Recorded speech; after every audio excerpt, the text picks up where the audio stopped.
Hello दोस्तों, स्वागत है आपका हमारे YouTube चैनल एकल स्टडी सर्कल में। हिस्ट्री कवर करा रहे थे हम आपको, और हिस्ट्री में हमारा जो अंतिम टॉपिक हुआ था वो तुगलक वंश था। कौन सा वंश था? तुगलक वंश, दिल्ली सल्तनत के अंतर्गत। तुगलक वंश के बाद आज हम दो वंश हैं दिल्ली सल्तनत में और जिन्हें हम कवर करेंगे। एक बहुत ही छोटा है, सैयद वंश, और उसके बाद हम कवर करेंगे लोधी वंश। सैयद वंश के बारे में हम तुम्हें थोड़ा बता चुके थे कि सैयद वंश की स्थापना कैसे हुई थी, और सैयद वंश की स्थापना या सैयदों का साथ किसने दिया था। सैयदों का साथ किसने दिया था दिल्ली सल्तनत पर शासक बनने के लिए? तो तैमूर लंग का सेनापति था खिज्र खां। सैयद वंश की स्थापना किसने की थी? खिज्र खां ने।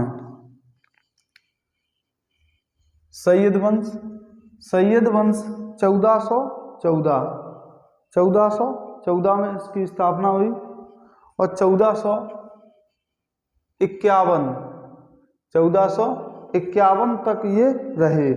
सैयद वंश कब से कब तक चला? तो 1414 से 1451 तक। यह है दिल्ली सल्तनत का सबसे छोटा।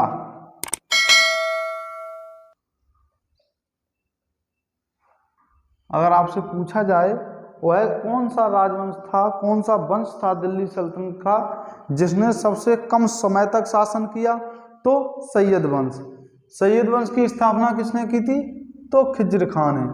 खिज्र खां ने सैयद वंश की स्थापना की थी, और यह किसका सेनापति था? तो तैमूर लंग का। इसने रैयत-ए-आला की उपाधि, इसने सुल्तान की उपाधि धारण नहीं की थी। यह रैयत-ए-आला के नाम से दिल्ली की गद्दी पर बैठा। इसने कभी सुल्तान की उपाधि धारण नहीं की। यह तैमूर लंग का सेनापति था। तैमूर लंग की मृत्यु के बाद तैमूर लंग का एक पुत्र था शाहरुख। शाहरुख को यह कर भेजता था। जब तैमूर लंग ने दिल्ली पर आक्रमण किया और आक्रमण करने के बाद जो धन संपत्ति लूट के ले गया यहाँ से, तो उसके बाद इसने खिज्र खां को 3 क्षेत्र दिए: लाहौर, दीपालपुर और मुल्तान। लाहौर, दीपालपुर और मुल्तान का शासक नियुक्त किया था तैमूर लंग ने खिज्र खां को। लेकिन इसने दिल्ली सल्तनत पर अपना कब्जा किया और सैयद वंश की स्थापना की।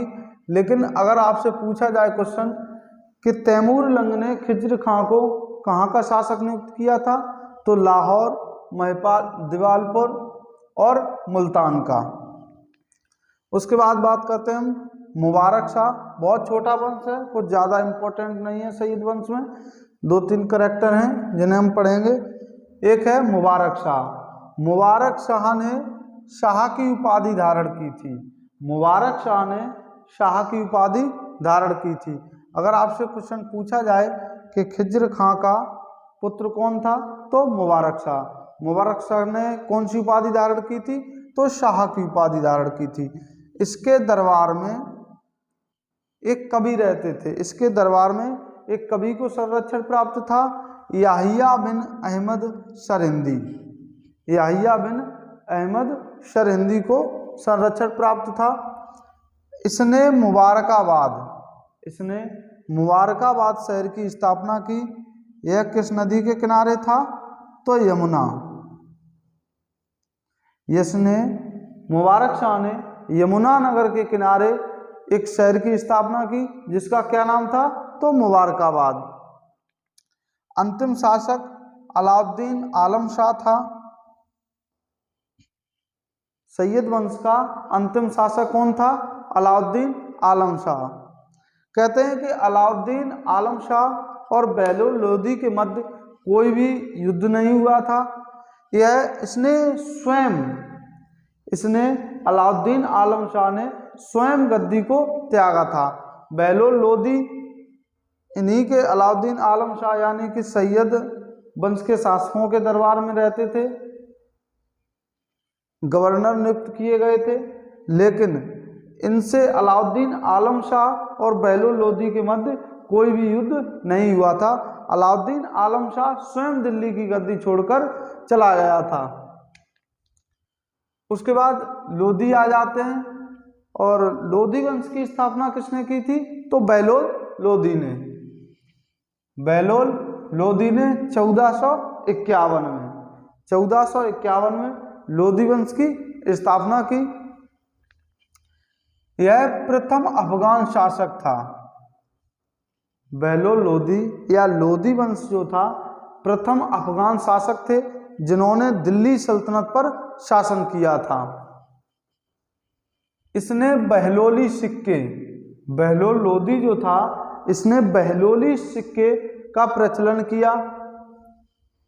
इसने सरदारों को मसनद ए आली, बहलोल लोदी ने सरदारों को मसनद ए आली के नाम से पुकारा। या अगर आपसे पूछा जाए कि बहलोल लोदी ने सरदारों को कौन सी उपाधि दी थी, तो मसनद ए आली उपाधि है किसकी होगी? तो सरदारों की। सरदारों को इसने मसनद ए आली कहा था। उसके बाद इसका पुत्र लोदी वंश का संस्थापक कौन था? 1451 में इसकी स्थापना हुई और 1526 तक यह चला। लोदी वंश की स्थापना बहलोल लोदी ने की। बहलोल लोदी के बाद इसका पुत्र सिकंदर लोदी गद्दी पर बैठा। सिकंदर लोदी का नाम सिकंदर जब यह शासक बना उसके बाद पड़ा, यानी कि इसका पहले का नाम क्या था? पूर्व नाम इसका निजाम खां था। अगर आपसे क्वेश्चन पूछा जाए कि लोदी वंश में निजाम खां किसका नाम था, तो सिकंदर लोदी का। पूर्व नाम कह लें या फिर बचपन का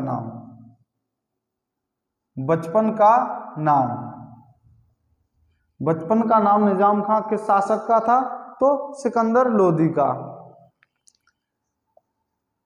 इसका एक बहुत ही महत्वपूर्ण काम है जो अक्सर कर परीक्षा में पूछा जाता है। इसने 1504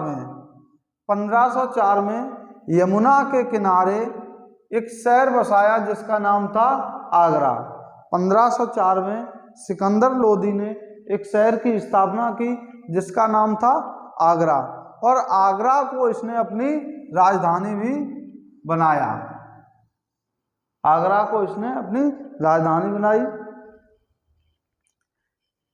इसका एक और नाम मिलता है गुलरुखी। यह गुलरुखी उपनाम से अपनी कविताएं लिखता था।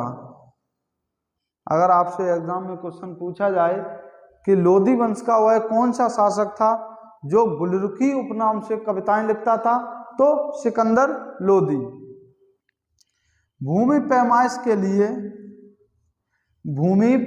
के लिए इसने एक पैमाना चलाया था जिसका नाम क्या था? गजे सिकंदरी किसने चलाया था? तो सिकंदर लोदी ने। यह 30 इंच का था। 30 इंच। गजे सिकंदरी कितने इंच का था? तो 30 इंच का। गजे सिकंदरी किसने चलवाया था? तो सिकंदर लोदी ने। इसने मुसलमानों को ताजिया निकालने और जो मुस्लिम महिलाएं थीं, मुस्लिमों को ताजिया निकालने, और जो मुस्लिम महिलाएं थीं उन्हें संत, मुस्लिम धर्म में कोई भी संत या पीर कह लें, पीर कहा जाता है, तो जब वह दुनिया से अलविदा हो जाता है तो उसका एक कब्र बना दी जाती है और उसी को मजार कहा जाता है। तो मजारों पर जाने के लिए प्रतिबंध किया था किन्हें? महिलाओं को। मुस्लिम महिलाओं को मजारों पर जाने से मना किया और ताजिया निकालने, मुसलमानों को ताजिया निकालने के लिए मना किया था। किसने? तो सिकंदर लोदी ने। इससे एक और क्वेश्चन पूछा जाता है, ज्वालामुखी मंदिर, ज्वालामुखी, यहां लिखते हैं,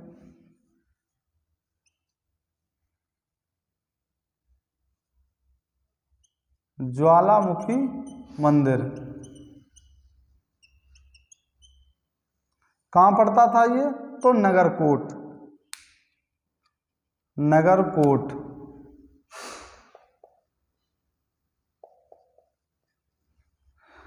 सिकंदर लोदी ने एक ज्वालामुखी मंदिर को तोड़ा था जो कि कहां पड़ता था? नगरकोट में।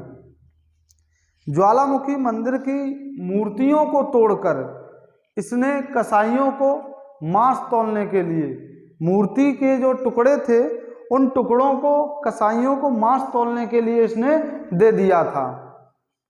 यहां से अक्सर क्वेश्चन पूछा जाता है कि वह कौन सा शासक था, लोदी वंश का वह कौन सा शासक था जिसने ज्वालामुखी मंदिर को तोड़ा और टूटी हुई मूर्तियों को कसाईयों को दिया मांस तौलने के लिए? तो यह कौन था? सिकंदर लोदी। सिकंदर लोदी का उपनाम या बचपन का नाम क्या था? तो निजाम खां। यह ज्वालामुखी मंदिर कहाँ पड़ता है? तो नगरकोट में। इसके बाद बात करते हैं हम इब्राहिम लोदी।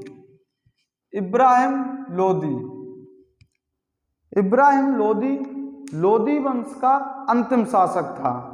अगर आपसे क्वेश्चन पूछा जाए कि लोदी वंश का अंतिम शासक कौन था, तो इब्राहिम लोदी। इब्राहिम लोदी लोदी वंश का अंतिम शासक था। इसके दो प्रमुख युद्ध हैं। एक है घटौली का युद्ध। घटौली का युद्ध 1517-18 में हुआ। 1517-18 में हुआ। राणा सांगा के मध्य, इब्राहिम लोदी और राणा सांगा के मध्य हुआ। घटौली जहां युद्ध हुआ करते थे उसी स्थान के नाम पर इनका नाम रखा जाता था। घटौली एक जगह है जहां यह युद्ध हुआ था, तो उसी के नाम पे इसका नाम पड़ा कि घटौली का युद्ध। तो घटौली का युद्ध किसके मध्य हुआ? इब्राहिम लोदी और राणा सांगा। इब्राहिम लोदी,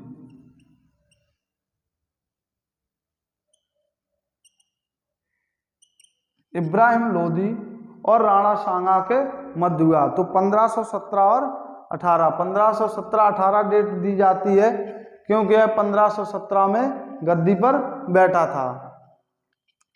दूसरा युद्ध, प्रमुख युद्ध है पानीपत का प्रथम युद्ध। पानीपत का प्रथम युद्ध 1526 में हुआ, आप सभी जानते होंगे। और बाबर और इब्राहिम लोदी, बाबर और इब्राहिम लोदी के मध्य हुआ। इस युद्ध में इब्राहिम लोदी मारा गया। इस युद्ध में इब्राहिम लोदी, राणा सांगा विजयी तो हुए थे। घटौली के युद्ध में राणा सांगा विजयी हुए, लेकिन इब्राहिम लोदी नहीं मारा गया। इब्राहिम लोदी बच गया। लेकिन पानीपत के प्रथम युद्ध में, पानीपत के प्रथम युद्ध में बाबर विजयी हुआ और इब्राहिम लोदी मारा गया। लोदी वंश का अंतिम शासक था इब्राहिम लोदी। इससे एक क्वेश्चन पूछा जाता है कि इब्राहिम लोदी दिल्ली सल्तनत का प्रथम शासक था। दिल्ली सल्तनत का प्रथम शासक था जो युद्ध में लड़ते हुए मारा गया।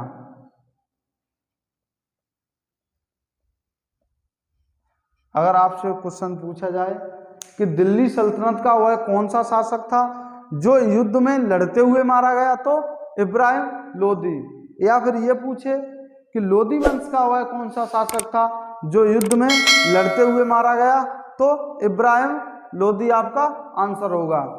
एक बार हम इन्हें दोबारा रिवीजन करते हैं, उसके बाद आगे कल क्लास होगी जो हमारा टॉपिक होगा उसकी। तो सैयद वंश, तुगलक वंश हमने पहले पढ़ा था, उसके बाद सैयद वंश। सैयद वंश की स्थापना कब हुई थी, तो 1414 में।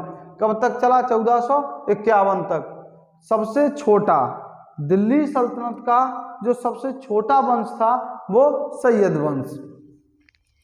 खिज्र खां ने इसकी स्थापना की थी और खिज्र खां इसका संस्थापक हुआ। फिर इसने कभी सुल्तान की उपाधि धारण नहीं की। लोदी वंश का वह कौन सा शासक था जिसने सुल्तान की उपाधि धारण नहीं की, तो खिज्र खां। रैयत आला की इसने उपाधि धारण की और वही उपाधि धारण कर यह शासन करता रहा। यह तैमूर लंग का सेनापति था।